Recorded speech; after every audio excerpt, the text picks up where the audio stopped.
यानंतर महत्त्वाच्या बातम्यांचा आढावा आपण घेणार आहोत बातमी कामाधामाचीच्या माध्यमातून।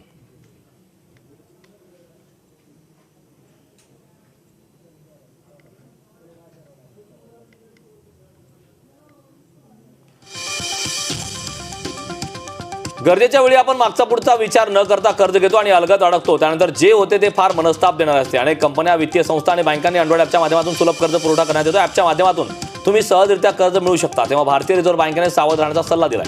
अवघ्या काही मिनिटात कर्ज देणाऱ्या ॲपचा सध्या सुळसुळाट सुरू आहे। यातील काहींवर आरबीआयने बंदी देखील आणली आहे। यामधील अनेक ॲप्स हे चीन, इंडोनेशियातील आहेत, तर डिजिटल लोनच्या माध्यमातून हे नागरिकांना अडकवतात। आरबीआयकडून कर्ज देण्याचा परवाना न काढताच यांचा गोरखधंदा सुरू आहे। पोलिसांनी केलेल्या कारवाईत मुंबई, ठाणे, पुण्यासह देशातील अनेक शहरात त्यांचे कारनामे उघड झाले।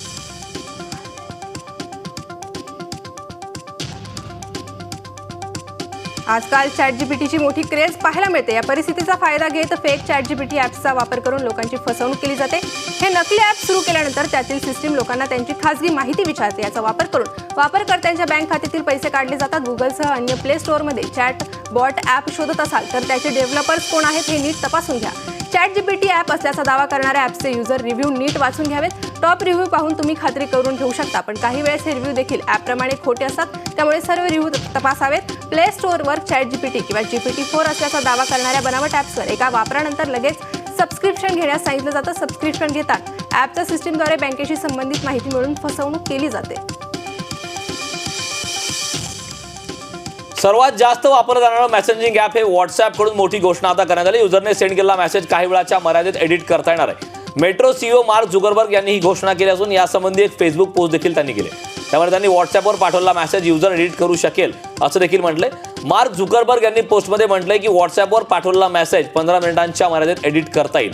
युजर्सला मेसेज एडिट करण्यासाठी पाठवलेल्या मेसेजवर प्रेस करून होल्ड करावं लागेल। त्यानंतर पुढे एक एडिट ऑप्शन दिसेल, त्याद्वारे पाठवलेला मेसेज एडिट करता येईल। महत्त्वाचं म्हणजे एडिट केलेल्या मेसेजला एडिटर असा टॅग लागणार आहे।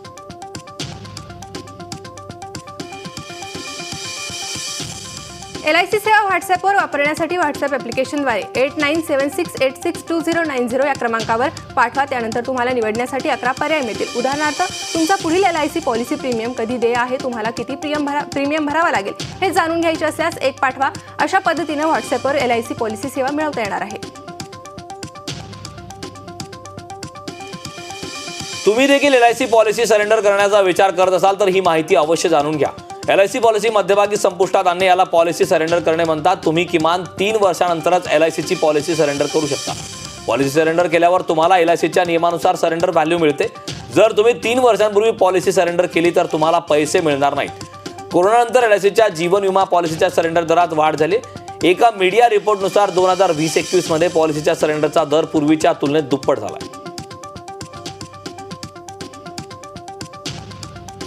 पब्लिक प्रॉव्हिडंट फंड हा कर लाभ आणि गुंतवणुकीच्या दृष्टिकोनातून सर्वात सुरक्षित आणि दीर्घकालीन गुंतवणूक मानली जाते, कारण PFF मध्ये गुंतवणुकीमुळे ते व्यवस्थापित करणं खूप सोपं आहे। PPF ही चांगली परतावा देणारी एक अतिशय उपयुक्त आणि दीर्घकालीन गुंतवणूक आहे। आपत्कालीन परिस्थितीत PF मधून पैसे काढायचे असतील तर पैसे काढण्याचे नियम आहेत।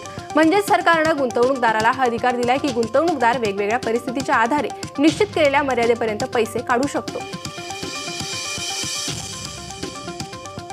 सामान्य लोक असो वा पगारदार, आधार ही खूप उपयुक्त गोष्ट आहे। अगदी पेन्शनधारकांसाठी ही आधार कार्ड चांगलेच फायद्याचे आहेत। आधारची काही वैशिष्ट्ये आहेत ज्याचा लाभ पेन्शनधारकाला दिला जातो।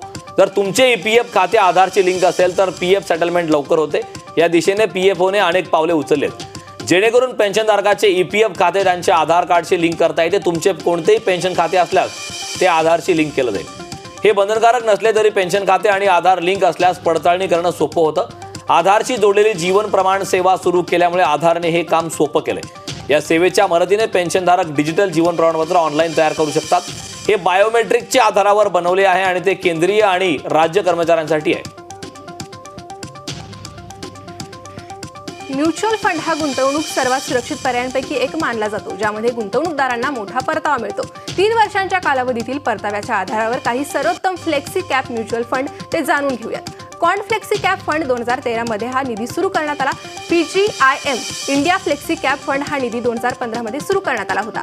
पराग पारिक फ्लेक्सी कॅप फंड थेट योजना वाढ हा निधी पहिल्यांदा 2015 मध्ये सुरू करण्यात आला होता। IDBI फ्लेक्सी कॅप फंड थेट योजना वाढ हा निधी 2014 मध्ये सुरू करण्यात आला होता। अनेक जण आपल्या घरासाठी किंवा कार खरेदी करण्यासाठी कर्ज घेतात, परंतु काही वेळा प्रतिकूल परिस्थितीमुळे आपण हप्ते भरू शकत नाही. त्यानंतर मग बँक किंवा रिकव्हरी एजंटकडून हप्ता भरण्यासाठी दबाव आणला जातो. बँकांना देण्यात आलेल्या हक्कांबरोबरच तुम्हालाही काही हक्क मिळाले आहेत. या अधिकारामुळे बँक आपल्याला धमकी देऊ शकत नाही किंवा आपले शारीरिक नुकसान देखील करू शकत नाही. सर्वात महत्त्वाची गोष्ट म्हणजे नियमानुसार कर्जाची परतफेड करण्यासाठी आपल्याला बराच वेळ दिला जातो.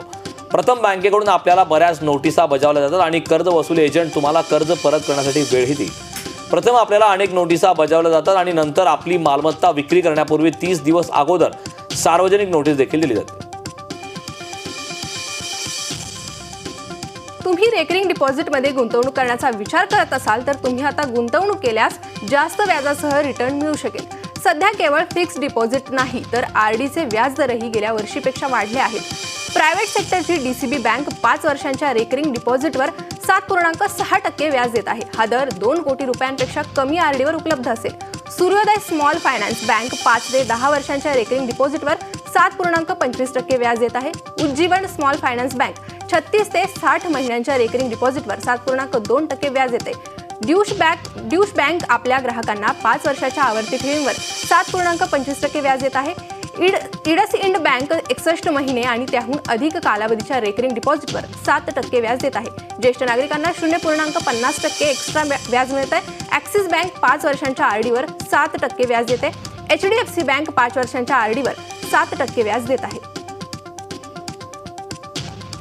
आरबीआयने 2000 रुपयांच्या नोटा चलनातून बाद करण्याचा निर्णय घेतलाय. 30 सप्टेंबरपर्यंत 2000 रुपयांच्या नोटा बदलून मिळणार. मात्र 20,000 रुपयांपेक्षा जास्त नोटा असल्यास अडचणी येऊ शकतात. अशा वेळी ज्यांच्याकडे 2000 रुपयांच्या नोटा आहेत त्यामुळे आता सराफ बाजारात अच्छे दिन आल्याचं देखील पाहायला मिळते. भविष्यात नागरिकांकडे असल्या 2000च्या नोटा बँकेत बदलण्याचा त्रास वाचवण्यासाठी नागरिक त्या 2000च्या नोटांचा सोन्यामध्ये खरेदी करून गुंतवणूक करण्याची शक्यता आहे. त्यामुळे या निर्णयाचा साहजिकच सराफ बाजारावर सुद्धा परिणाम होणार आहे.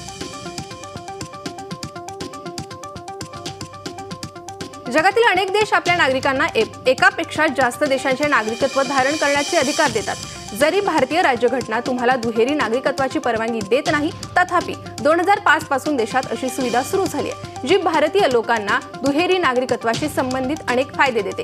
भारत सरकारनं 2005 मध्ये ओव्हरसीज सिटिझनशिप ऑफ इंडिया म्हणजेच OCI दर्जा सुरू केला. हा दर्जा अशा भारतीय वंशाच्या लोकांना दिला जातो ज्यांनी भारतातून स्थलांतर केलं होतं आणि पाकिस्तान आणि बांगलादेश वगळता इतर कोणत्याही देशात नागरिकत्व घेतलं होतं. अशा परिस्थितीत जर त्याच्या देशाने दुहेरी नागरिकत्वाची परवानगी दिली तर तो भारतात OCI दर्जासाठी अर्ज करू शकतो. आरबीआयने 2000 रुपयांच्या नोटा चलनातून काढून घेण्याचा निर्णय जाहीर केला. या नोटा बँकांमध्ये जमा करून त्या बदलून घेण्यासाठी सप्टेंबर 2023 पर्यंत मुदत देण्यात आली. त्यामुळे या नोटा परत बँकेत जमा करणं हितावह आहे. बँकेनेच 2000 रुपयांच्या नोटा स्वीकारण्यास नकार दिला तर या नोटांचं काय करायचं असा प्रश्न अनेकांच्या मनात असेल. सर्वप्रथम हे घडण्याची शक्यता खूपच कमी आहे. समजा असं झालं तरी तुमच्याकडे अजून 2 पर्याय असतील ज्याद्वारे तुम्ही तुमची तक्रार पुढे पाठवू शकता. एक तर तक्रारदार ग्राहकाने प्रथम त्यांच्या संबंधित बँकेकडे तक्रार नोंदवावी.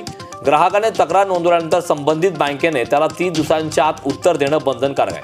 जर बँकेने दिलेल्या मुदतीतील तक्रारीची दखल घेतली नाही तर ग्राहक आरबीआयकडे धाव घेऊ शकतात. असे ग्राहक आरबीआयच्या इंटिग्रेटेड एम्बेसमेंट स्कीम अंतर्गत त्यांच्या cms.rbi.org.in या पोर्टलवर तक्रार दाखल करू शकतात.